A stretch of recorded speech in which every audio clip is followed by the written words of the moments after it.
today we are going to hear about alpacas and all of the things that alpacas can provide. Super excited here today to share with us what alpacas can provide is Krystal McKenna from her farm, Whispering Meadows in Maryland. You all are going to enjoy, I promise. Krystal, take it away. Well, thank you. Well, I appreciate being here. So she said, my name is Krystal. Our farm is Whispering Meadows Alpaca Breeders. My husband and I are here today as vendors. We're set up over here with our alpaca products. Hopefully he's smiling over there as he's running things, you know. Those men, grumpy old men, they always sit there with those straight faces that I can see several of those straight faces. We're a family business. We started this about 25 years ago.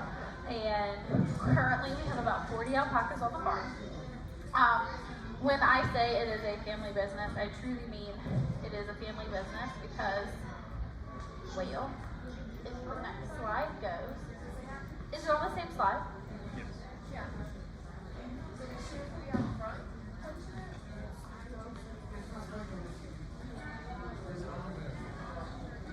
Is it on?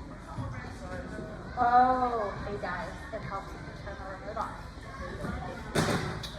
So, this is a family business. So you can see, so my mom's over there. My dad is in the bottom corner. He is actually dressed as Pokemon because we were leading a parade. So there are some pictures later on where we dress up the alpacas, and you'll see that with our 4-H group. So you'll see more of those. There's me with my son when we were younger. And then down in the bottom corner, it's actually my husband, my son, and my nephew. And my nephew was at the fair showing his alpacas.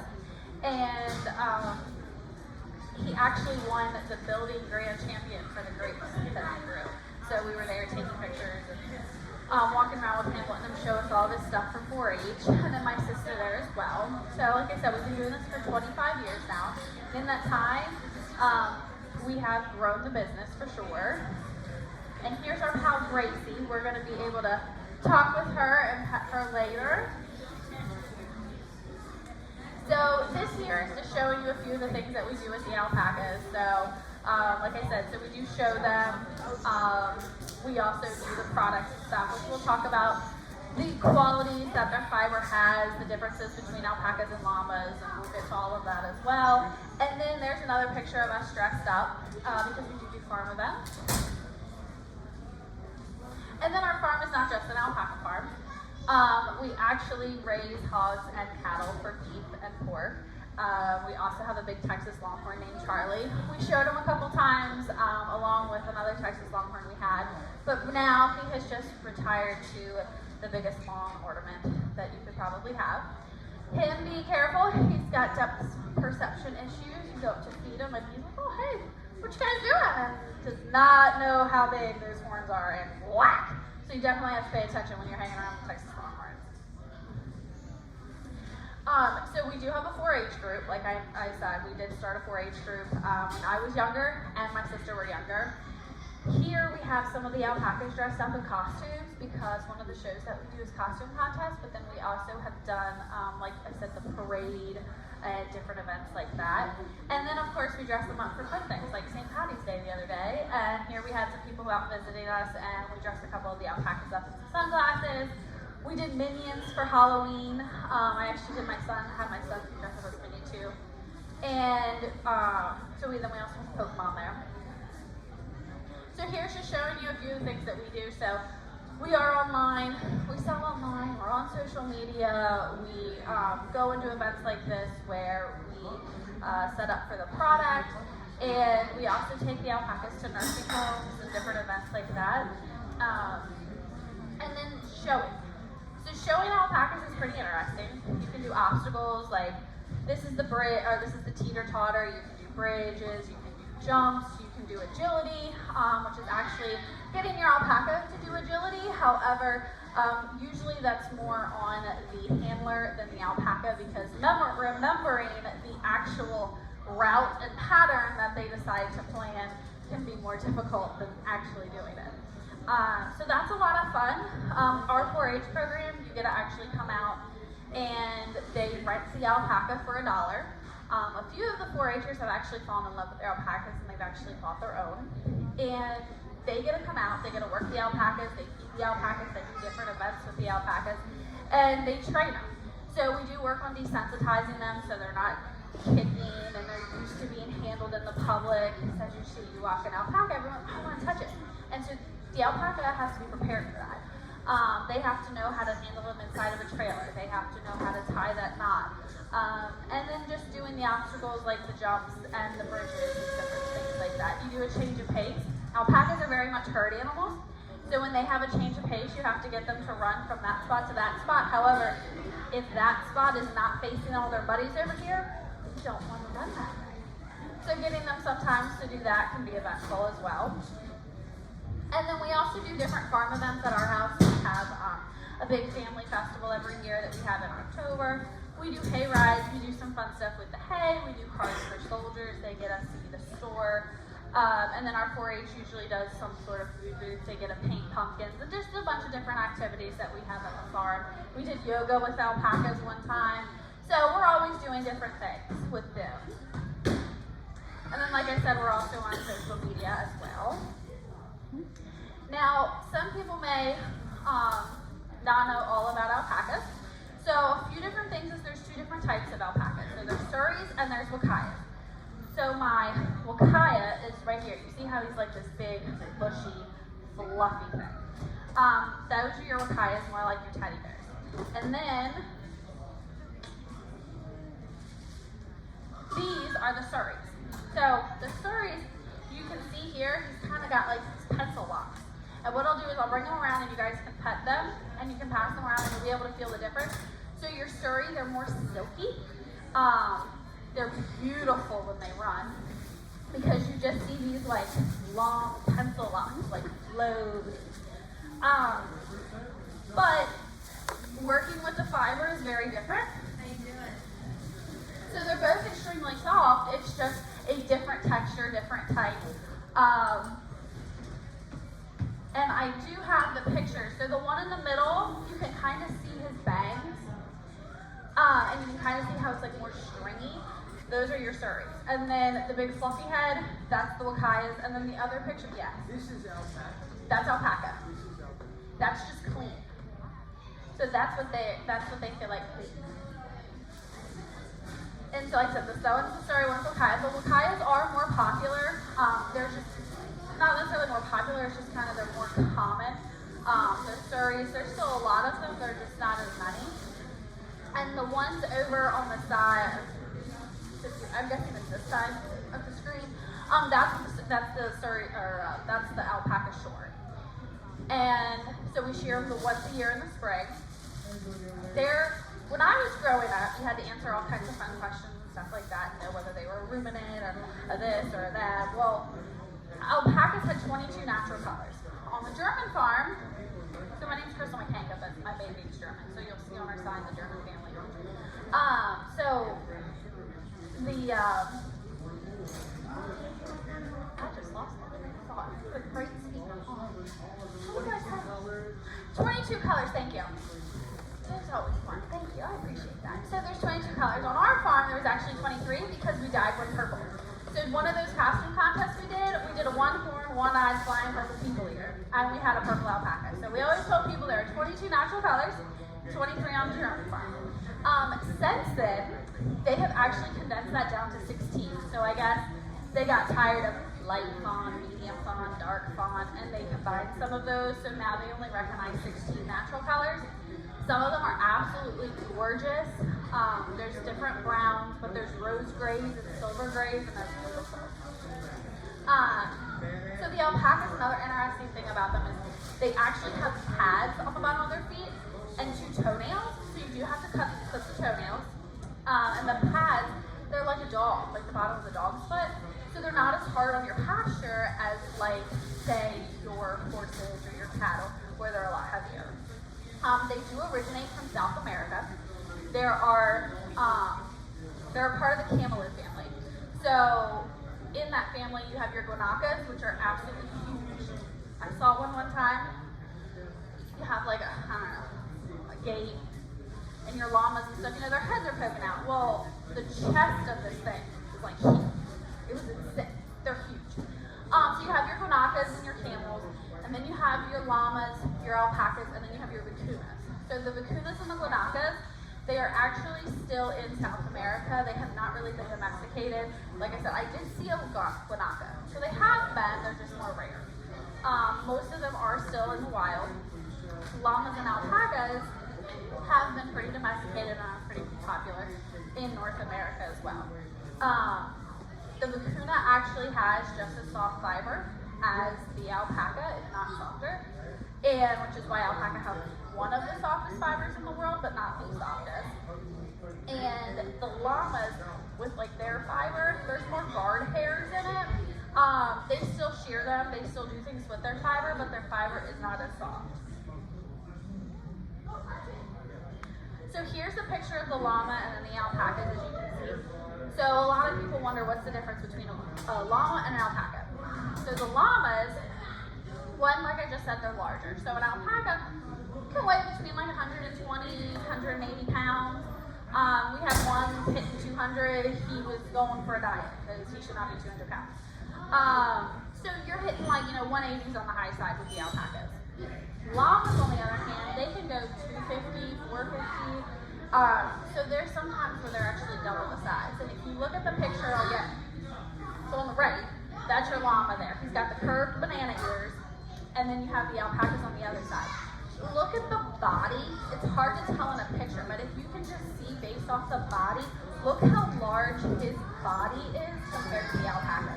Another really good spot where you can see is his hind leg, and you see the size of his hind leg compared to the others. And then of course, like their nose is also a little smaller on the alpaca. Llamas are used as guard animals. They can be put in with the animals and they will attack an intruder or a predator, and they will be more protective. They're going to go after something. The alpacas are going to run first. They'll fight if they have to, but they prefer not to, so they're going to run. Your llama will look at you and go, I don't like what you're wearing, I'm going to spit at you. The alpacas, they're going to spit over food. Or if, an annoyance, or, there's an annoying male or someone's bugging them, they're going to turn and look at you and spit. It's gross. It is awful. And let me tell you, being a teenager, you're raising the animals, and oh, hey, before you go out, it's Friday, you gotta go feed. Okay, fine, let me go feed. Let me tell you, you flip on your hood and you're going like this. You're going, oh, here. You're running down the line, throwing the feed in the bucket because you don't want to get spit on. And then when they turn you to spit, you're not going out. You're going back in your shower room for an hour and lathering up like 4 times because it smells. So they do it, and it stinks, and it is awful. But it's not as common with the alpacas as it is with the llamas, unless you have a bucket of feed. Then it's not fun. So they will spit, and like any animal, they do kick. That's one of the reasons why we work with them and we try to desensitize them, and work with them on that sort of thing, so that way they're less likely to kick less often. And then, so in Peru, in South America, where the animals originate from, they actually have 2 main uses. They use them for their fiber, but they also use them for meat. So llamas and alpacas are the main protein source down in South America. Like we have cattle, they have alpacas and llamas. Here in the U.S., people don't eat them. They are used for their fiber quality. They're used for their clothing and show. They're also used for therapy, and they're also used as pets. So there I have a picture of my nephew showing a couple products. The picture with the woman in the wheelchair and the man right there, that's my dad. That's one of our 4-H'ers moms. And because we started a 4-H group when I was little, I said that right. So this is her mom, and where she works with some people with disabilities, and they actually come out to the farm.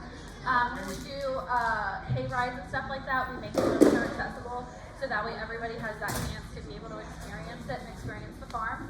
And so they are actually able to work with the alpacas, walk the alpacas. Some of them feed and do different sorts of things like that, and it is very therapeutic for people. As far as the fiber, when you are judging your fiber, if you look here, you'll see all the crinkles. It's like waves.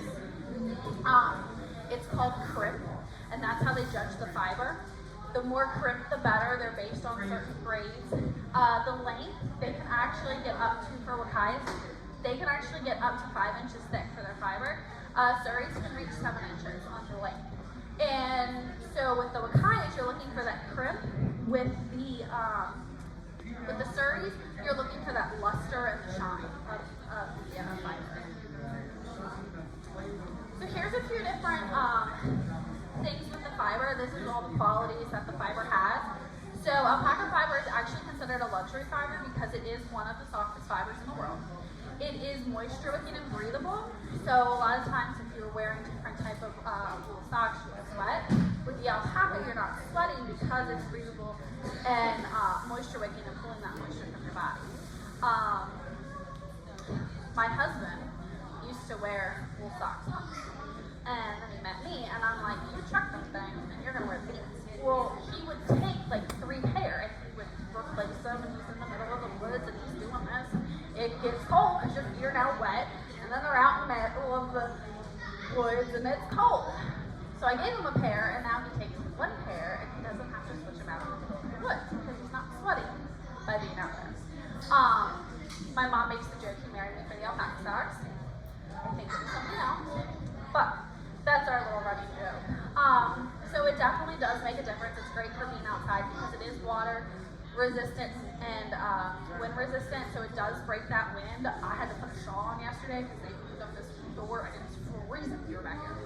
As far as the rain and the snow, when it rains, here's your alpaca. If you were to open up this fiber, it would be perfectly dry in here.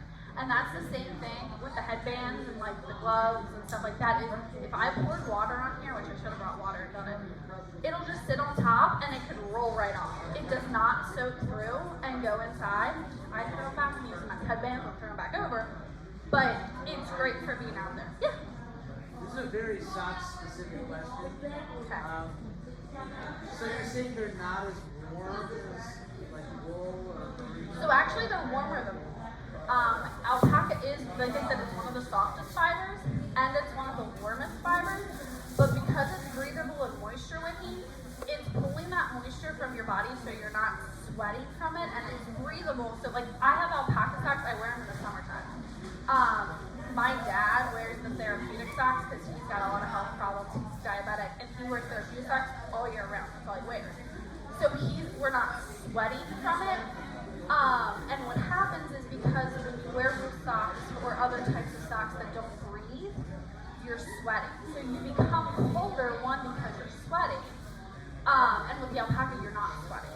So you're warmer because one, you're not sweating in it, and two, the fiber itself is one of the warmest fibers out there. So, like, I wear wool socks, and they're not 100% wool because they put in nylon for like durability. Is that like a thing that has to be done different? Yeah, so it is good to add a little something else. Like we have which I didn't bring this time. I didn't bring any of my socks. Like I'm right over here. But you can come check out the difference in the feeling because we have a ton of different types. But like we have a boot sock. It's called a survival sock. It's made with our animal's fiber here in the U.S. and we have a reinforced toe and heel with it. It's 78% alpaca. The rest of it has recycled nylon and lyrica. And it helps to keep its shape and give it some more of that durability in that sock. Why they put each thing in each one, I can tell you because some of the socks we have over there, like I have ones with aloe in them, we used to have ones with bamboo in them, we have some with acrylic in them, like why they put acrylic over nylon or that, I'm not an artist to be able to type out those things.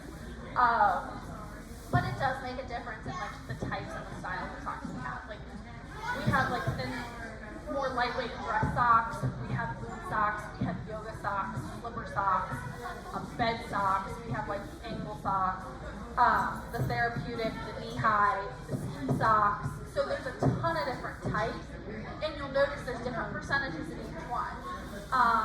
Like our survival socks, we had socks, they were 78%, and they're ski socks, so those are great for ski. But somebody who might want a dress sock, maybe they don't need that much, they only need 60%. It's more lightweight. So it just kind of varies on the socks you're looking at and what's in them. But you'll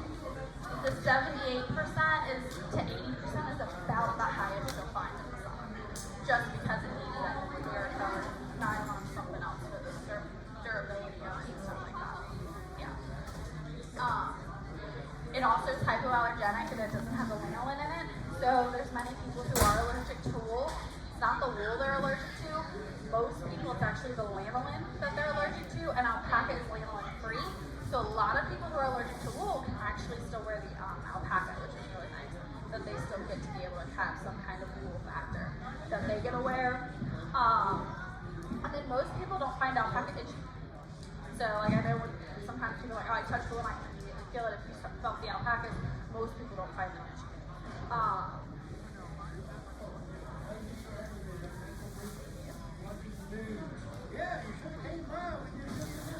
So this is just a couple things to show what you can make with them.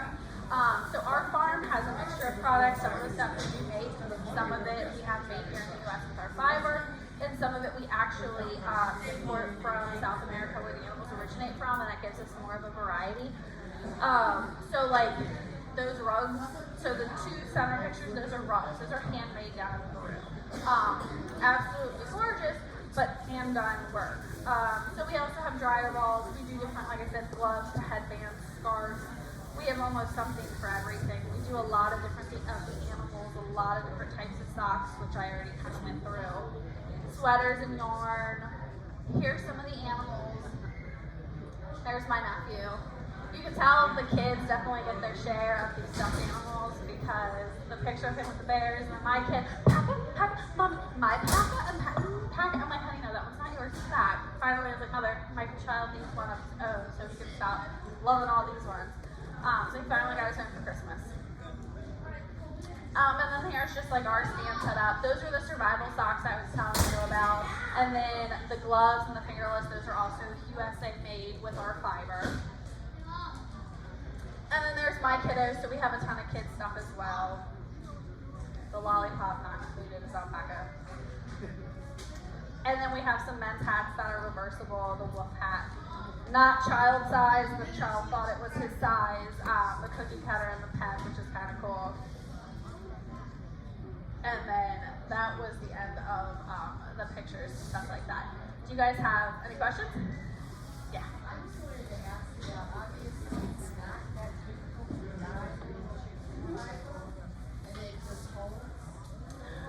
So my mom does a lot of our dyeing. She dyes, like, I have one pair left over there from Fearless that she did in orange. She dyes a lot of our animals and a lot of our yarn and stuff like that. I mean, the dye does hold well. Like, it's not getting, it's not getting washed out in the water or anything like that. So it is pretty durable. She does that process more than I do, so.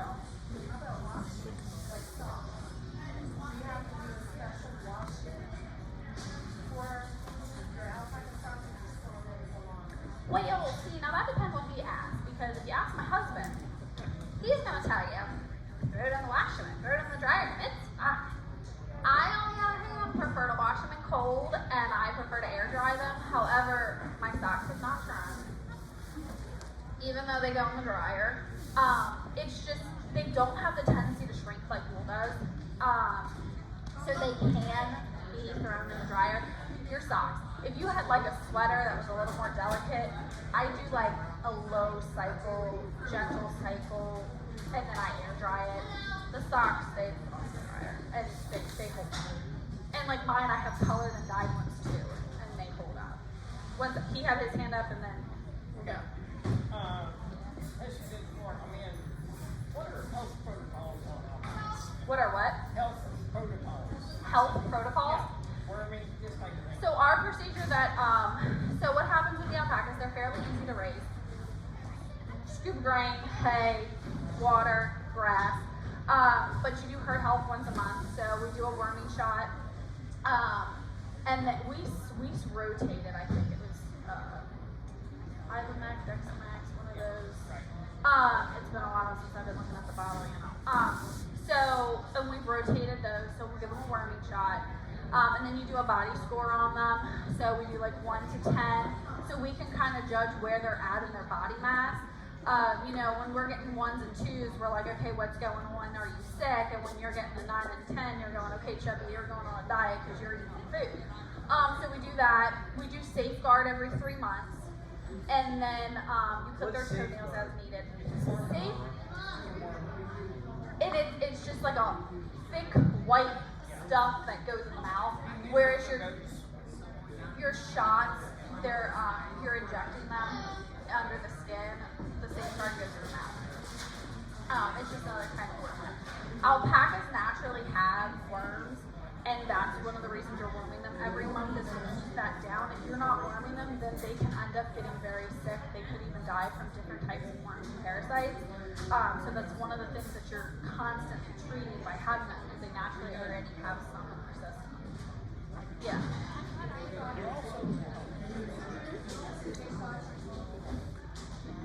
So you do herd health once a month, and like if you have like 2 or 3, it's gonna take you 20 minutes. When you have like 40 of them, it's like a half-day process. But and you weigh them because you want to monitor their weight, and then the worming tube and their toenails are as needed. That's most of the protocol. Of course, when they're sick or there's something more, you're doing more to it. But as far as preventative, you're doing that worming and then the safe part every 3 months. Go ahead. Could you just talk a little bit about, I've got like 6 acres in the field. Now, do you need to do like an intensive grazing for this? If you put them in like one static pen, will they just eat one of the grasses and the whole thing will be left with like buttercups? So it kind of depends on how many animals you have. Like you can put 5 to 7 on an acre. So if you were having like 7 of them on an acre, you're gonna have to rotate your fields. Whereas like if you have 2, fine. Like because they're not hard because they have those pads and they don't weigh as that much like your cattle and your horse. They're not as hard on your ground as some of your other livestock. So you can have like 2 in a large enough field. They're going to be over here enough, and then they're going to be over here enough. They're not going to be running the whole thing that you're going to have this circle track of dirt because they're so light on the grass. But the more you have, you need to rotate. So like with us, we have several fields for each, and we'll rotate them out. Sometimes we open up the gate and they have the whole section, and because there's so much, they're not killing one spot all the time. Do they tend to like one species of whatever's growing and like not eat other stuff? Like, is that stuff that you really have on it? I mean, in our field, they eat pretty much what's there. I mean, they're not your goats. They're not going to go and eat all your meat and everything down. No, they're not going to eat everything. To tell you what they prefer, I don't know. There might be. In our field, I mean, we do replant. We do reseed the grass if needed. We just do it with the basic grass when they go around the edges and stuff like that. When they're not in the field, it's right for the field because they're not eating the weed like they eat the grass. Is there something toxic to them that you have to worry about? For some reason, I want to say they were animals or something. I don't remember. I'd have to check on that one.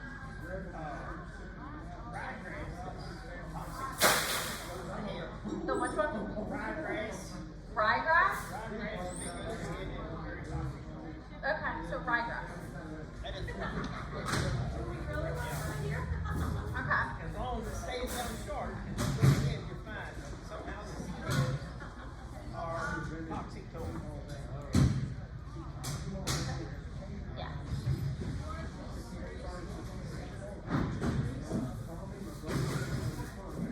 Where would you begin? I'd find a local farm. So typically we do, like I invite other people out. And Gracie's here if you guys want to pet Gracie. She's right there. Oh, okay. You're welcome. So I reach out to a local farm, and they will actually, some of them, not all of them. I'm 3 hours away. We're in Maryland. Otherwise, I'd invite you out to my house. I mean, if you guys want to make the drive, you're certainly welcome to. But like we invite people out to learn and see and watch our process. I would find a local farm that's willing to take you under their wing, show you kind of the process, see if you can go there for shearing day. We open our farm up for shearing day. See if they'll open it up to talk to you and introduce you to the alpacas.